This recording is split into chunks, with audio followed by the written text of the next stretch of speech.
Quando eu quero ver tendência, eu vou para Seul, como a gente foi agora, eu vou para o Japão, vou para a China, são aonde nasce as coisas. Mas Singapura não é onde nasce, é onde passa tudo. A gente no Ocidente tem uma visão completamente equivocada, né, de um país como esses, né? Aqui, por exemplo, se você largar o chiclete na rua, você é preso. Olha que loucura.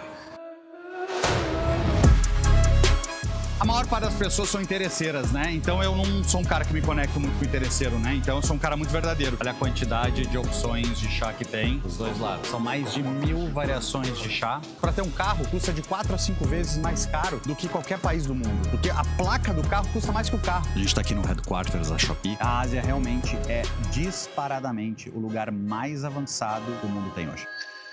A gente está agora aqui no aeroporto da Coreia do Sul, em Seul. A gente está indo agora para Singapura. São 7 horas de voo. Agora são recém 5h10 da manhã. A gente já passou a alfândega, fez todo o processo aqui. Estão dentro das 4 em função. E a expectativa, a gente vai chegar em Singapura. O fuso horário é 1 hora a menos que aqui só, então dá menos impacto. Um voo mais ou menos de umas 7 horas. E hoje a gente já chega em Singapura, é domingo. E a gente já tem um jantar hoje às 18 horas com um amigo aqui, né? Que é um grande executivo aqui na Ásia. E Singapura promete ter muitas insights, muita provocação, principalmente para diferenciação, porque é um mercado muito maduro também, um pouco disso que eu quero mostrar. Então, vamos acompanhar um pouquinho mais aqui dos próximos passos e você vai se surpreender mais ainda.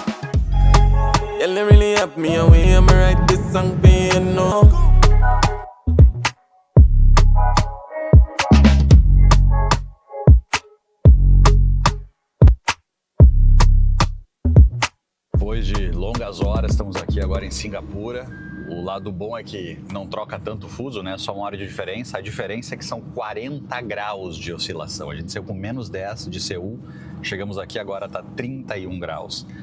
Calor absurdo, é bem úmido aqui, né? E agora a gente está saindo do aeroporto, estamos indo pro hotel. Às 6 horas a gente já tem um jantar. E depois amanhã a gente entra com várias reuniões aqui, ao contrário da Coreia. A Coreia a gente focou muito em buscar comportamentos do varejo, comportamentos de sociedade. Obviamente teve reunião na Samsung, etc. Mas aqui não, aqui a gente, como já é, sei lá, a 4ª, 5ª vez que eu venho, eu já organizei bastante agendas. Então a gente vai falar com o pessoal da Shopee, o pessoal da Lego, o pessoal do Facebook e várias companhias de tecnologia aqui. Com 2 vieses, né? O viés de como eles estão enxergando o mercado, tanto do Ocidente, com essas questões geopolíticas e direcionamento das grandes companhias, né? E também um outro lado sobre o nosso método, o Bluefin, né? Vinculado com a plataforma Einstein, em que a gente tem uma preocupação muito grande dele estar aderente globalmente, porque é uma visão de médio prazo nossa poder atender empresas fora do Brasil também. Então, vai ser pouco tempo, a gente fica aqui menos de 3 dias, né? A gente já vai embora daqui a 2 dias e meio, mas é um lugar fantástico, um lugar com muita inovação e espero contribuir com todo mundo aí com bastante conteúdo diferente. Vamos ver aí.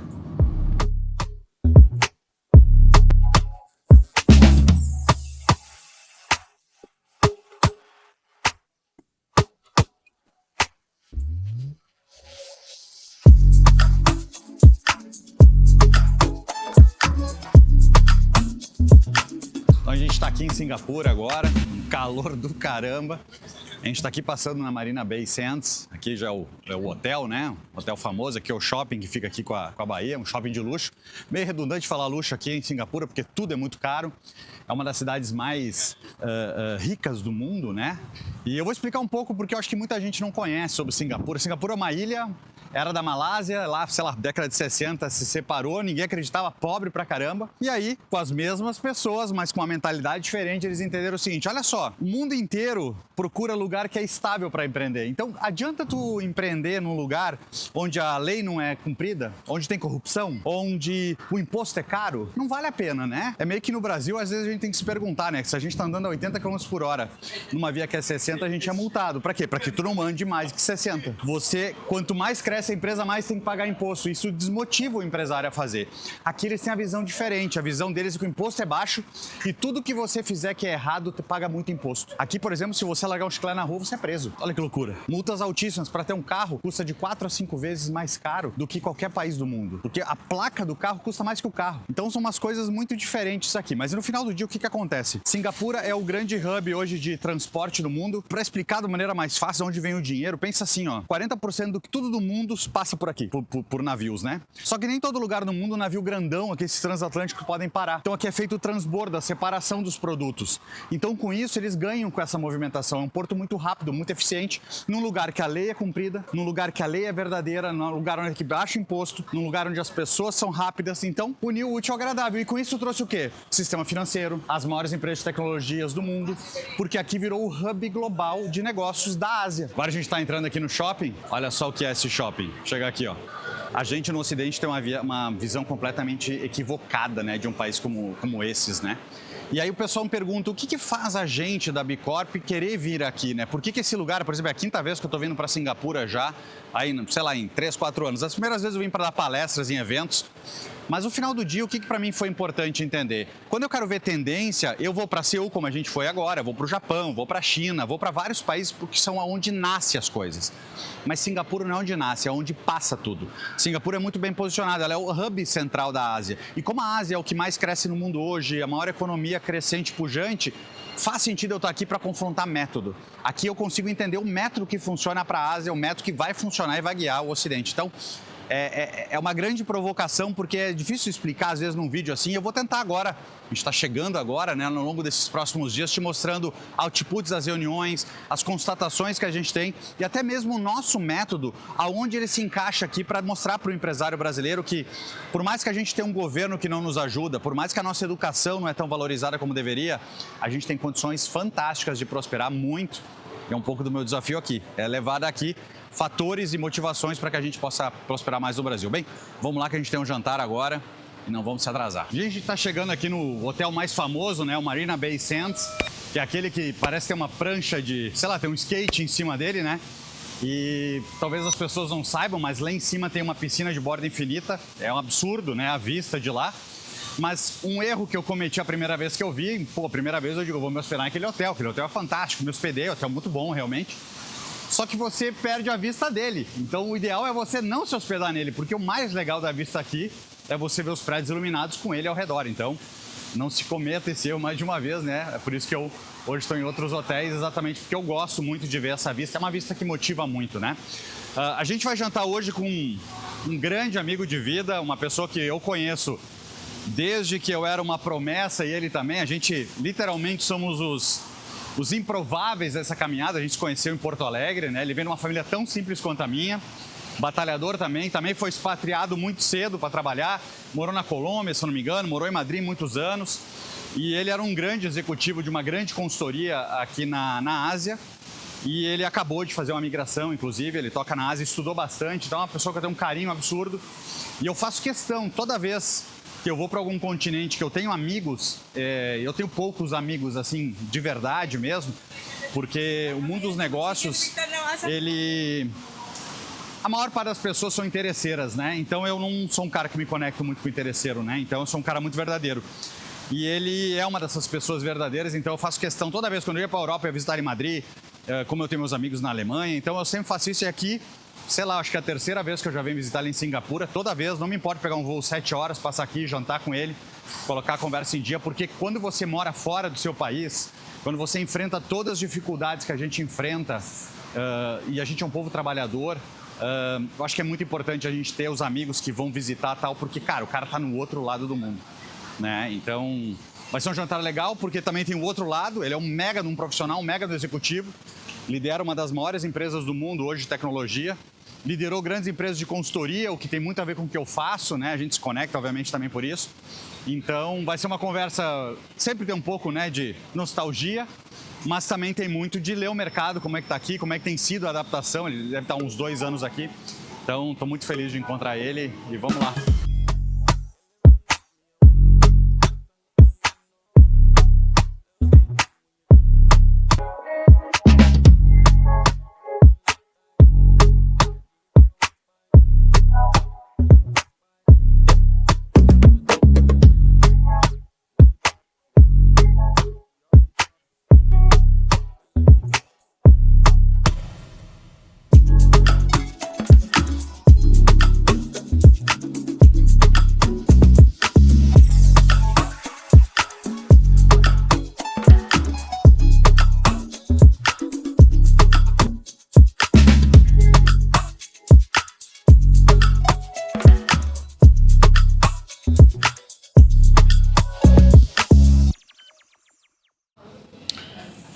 hoje eu acordei cansado, viu? Nunca caminhei tanto que nem ontem. Hoje é um dia com bastante reuniões. A gente agora pela manhã, já final da manhã tem uma reunião na Meta.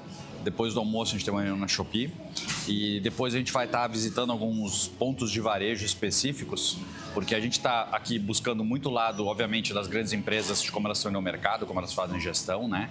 Mas também entendendo muito o mercado B2B, estratégias de venda, como é que eles estão entendendo essa questão geopolítica também.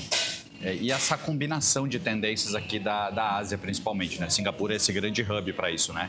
E a gente vai olhar varejo também, porque o varejo mostra muito comportamento de consumo, etc. Aqui é um comportamento mais de luxo, né? É uma das cidades mais caras do mundo, se não a mais cara. Então a gente vê muito comportamento do luxo aqui. Já é diferente da Coreia. Aqui o desejo aspiracional não é tão intenso quanto na Coreia. Então aqui o Quiet Luxury te recebe de boa. Ontem, por exemplo, à noite, a gente passou numa loja de Quiet Luxury. A gente entrou na loja e foi recebido como a gente traz em qualquer loja do Brasil. Então, é realmente uma questão cultural, né? Aqui não precisa gerar atrito, porque praticamente todo mundo tem perfil de consumo, né? Então, é só atender bem. Então, você vê muito que as estratégias são bem regionalizadas. Isso é muito legal da gente ver, porque uma grande marca, ela tem que aprender a trabalhar com o público que ela precisa trabalhar do jeito que ele quer.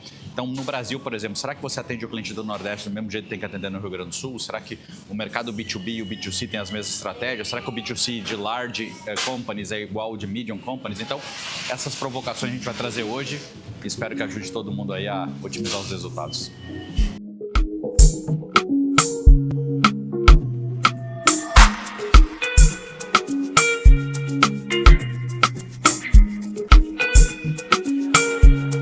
Aqui a gente está entrando na loja da Apple, que fica aqui na Marina Bay Sands, aqui é a loja flutuante.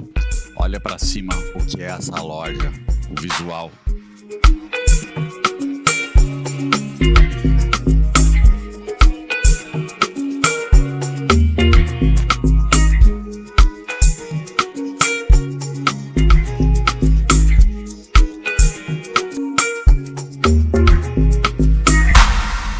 TWG, talvez você já ouviu falar, uma das lojas mais famosas do mundo de chá. Só que o que talvez as pessoas não entendem? Olha a quantidade de opções de chá que tem dos dois lados. São mais de 1000 variações de chá para você escolher. Te dão um livro para você escolher qual que você quer. Aí você diz, nossa, que dificuldade. Não é pela dificuldade, é a ideia de dizer, cara, cria 1000 variações de um produto, você vem por que aqui? Porque o lugar é único. A experiência de você ter 1000 opções para escolher, a forma de receber, essa é a grande provocação que eu deixo, né? Faz o diferente no teu mercado. Conhece alguém que tem 1000 tipos de chá para você escolher? É um exemplo.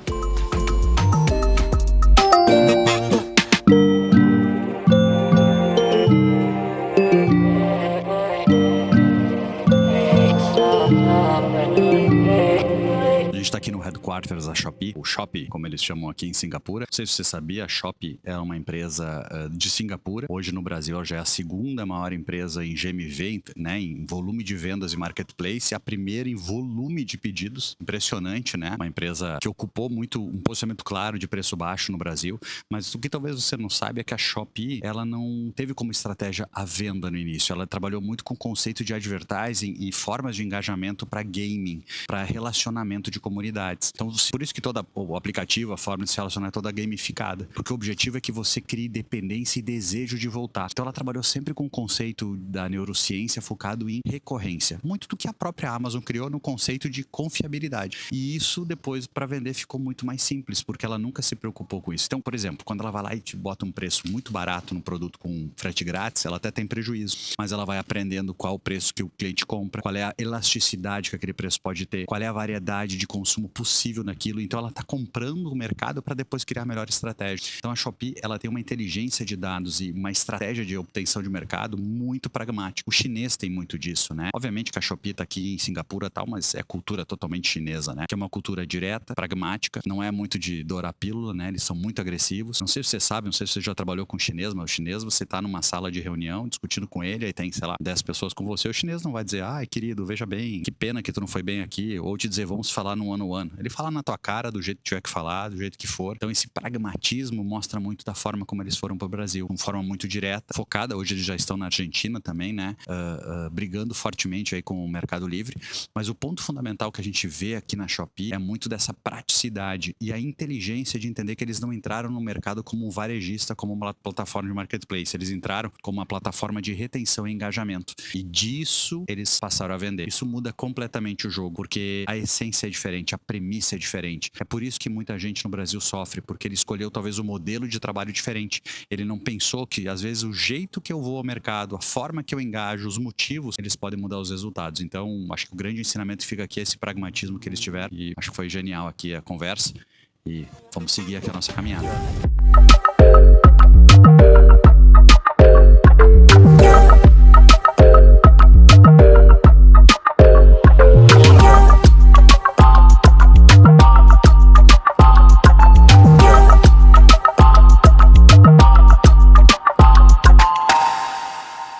Que eu tava pensando aqui, né? Pô, é a quarta, quinta vez que eu venho pra cá e essa vez eu acho que caiu algumas fichas pra mim. Porque Singapura foi muito planejado, né? Desde 60, 70, quando eles planejaram, por exemplo, decisões muito fortes de fundamento, né? Tipo, vamos padronizar um idioma, inglês. Pô, mas não é nem chinês nem indiano que eles tinham, não. Inglês porque a gente quer ser global. As definições de portos, de investimento em infraestrutura, o controle social. Isso fez com que Singapura seja um lugar único, porque não tem lugar de transbordo no mundo que funciona tão bem como aqui e tão bem posicionado. Isso traz toda a riqueza e, obviamente, tudo é explorado ao redor, né? E aí você pensa assim, pô, questão de carro, né? Aqui para você ter um carro é muito difícil. Pô, mas isso é ruim? Não, não é ruim. Isso é para controlar que não tenha trânsito, mas aí o serviço público funciona muito bem. Então, no final do dia, eu fiquei pensando, tudo é baseado no fundamento do que é correto e isso gera um desejo que todo mundo quer estar aqui. Porque as pessoas lutam para ter um visto aqui, é muito raro de conseguir, só se consegue morar aqui se você trabalha numa empresa que bancou e honrou que você tá. É uma cidade muito cara, mas as pessoas ganham muito, então as pessoas financeiramente vão acumulando dinheiro. Então, nota, eles respeitaram o fundamento de ser mais desejado do que desejar e faz total diferença. A mesma coisa para quem quer trabalhar aqui, a mesma coisa nas nossas empresas. Então, para mim, Singapura é um exemplo de quando a gente respeita o fundamento, quando a gente entende que no final do dia basta ser mais interessante, basta ter elementos que nos diferenciem. E Singapura, para mim, é o melhor exemplo do mundo hoje nisso, porque olha o que é esse lugar. Eu não sei se as pessoas têm noção. Esse é um lugar que a violência é praticamente zero, criminalidade zero.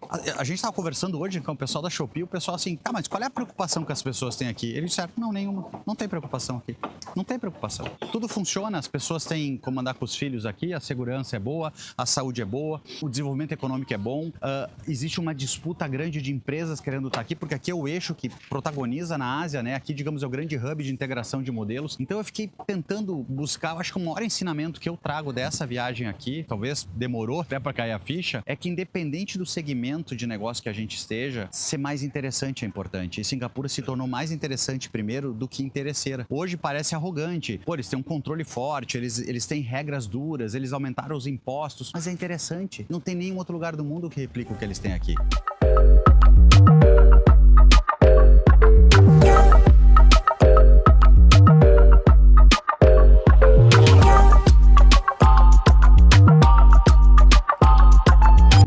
Depois de alguns dias aqui em Singapura, uma coisa fica muito claro, né? Esse aqui não é um lugar de tendência, né? Singapura é um lugar de convergência, de métodos, de sistemas. Você entende que aqui as coisas, elas não só foram pensadas, mas foram pensadas baseado no fundamento, né? Quando eu começo a confrontar um pouco do que a gente viu aqui, e não é a minha primeira vez aqui, então, realmente, assim, talvez essa vez caiu a ficha, talvez por ter passado mais tempo, ter conversado com outras pessoas, mas algumas coisas ficam fortes pra mim, né? Porque aqui a cultura, ela não é estética, né? Ela, de fato, é um comportamento repetido, né? Disciplina, ordem, previsibilidade, consequência não é slogan. Aqui, de fato, é rotina, né? As pessoas seguem intensamente isso. E isso traz um ambiente que educa o indivíduo, né? E não o contrário. E, sinceramente, as pessoas não têm nem o que se preocupar aqui. Quando a gente perguntou para executivos aqui, eles disseram, cara, se preocupar com o quê? Tudo funciona, a estabilidade jurídica, é previsível o que vai acontecer. E aqui, tudo é precificado pela previsibilidade, pela segurança jurídica, né? E é interessante porque Singapura, ela não confia no discurso das pessoas. Ela confia no sistema que funciona mesmo quando ninguém... Ele tá olhando, né? A narrativa aqui, ela, de fato, ela pode até acelerar em curto prazo, mas na verdade é o fundamento aqui que sustenta o longo prazo. Eles não se baseiam na narrativa, né? Por mais que, obviamente, todo lugar tem narrativa, mas aqui é muito mais o fundamento. Existe uma seriedade muito forte, né? E é interessante porque nos momentos de bonança, né, a narrativa até seduz, mas é nos momentos de crise que o fundamento decide quem fica de pé. E a gente no mundo está passando por isso, e aqui não para de crescer, não para de estar bem, não para de construir. Você olha para todo lugar, tem construção, crescimento, né? Um outro ponto que é importante é que Singapura não é um lugar de moda, ele é uma convergência, é um lugar que há 60 anos cresce todo ano, de forma sistêmica, de forma sólida, né? E não é um lugar que é criativo, de hype, utopia, né? Aqui de verdade atrai o que funciona, né? Capital, talento, empresa, governança, infraestrutura, regra. É inacreditável a gente ver como isso aqui funciona, né? Por isso que eu falo que Singapura não cria tendência. A tendência você descobre no Japão, descobre na China, descobre em Seul, que a gente estava agora, porque lá até a gente vê tendências de comportamento, mas aqui não, aqui a gente vê sistema, porque aqui é muito da tese de replicabilidade das coisas, né? Nada aqui depende da genialidade individual, é tudo num coletivo, até a questão de governo, né? Ministros aqui ganham milhões, literalmente, para fazer o que fazem, são as melhores pessoas, têm um controle da população muito forte, muito intenso, como uma empresa de verdade, né? E os processos são muito bem desenhados, tudo aqui é planejado do início ao fim. Sistema aqui ele é muito mais importante que talento, método é muito mais importante que improviso, e a repetição aqui, ela é mais importante que tudo, né? Aqui não espera a motivação, aqui é um pouco monótono se você olhar, porque é uma cidade estável. Então tem gente até que acha isso difícil, né? E o grande luxo aqui, na minha opinião, não é o próprio skyline, né? E sim a previsibilidade das coisas. Tudo aqui gira em torno da previsibilidade. Previsibilidade que a lei vai funcionar, previsibilidade que o sistema financeiro é estável, que as organizações vão produzir o que tem que produzir. E talvez para encerrar aqui, eu acho que a grande mensagem é que eu bato muito em narrativa, né? Quando o hype acaba, o que sobra é o sistema, é o método. E eu muitas vezes me questiono na minha própria empresa, né? Eu sempre planejei muito à frente, planejei um nível de qualidade muito acima do meu segmento, uma forma muito mais racional de fazer oferta para o mercado. Isso me traz alguns custos de curto prazo, de não crescer da maneira que eu poderia, de ter a produtividade que eu busco muito mais eficiente que os meus pares do setor, mas que me custa muito no início, né? Muita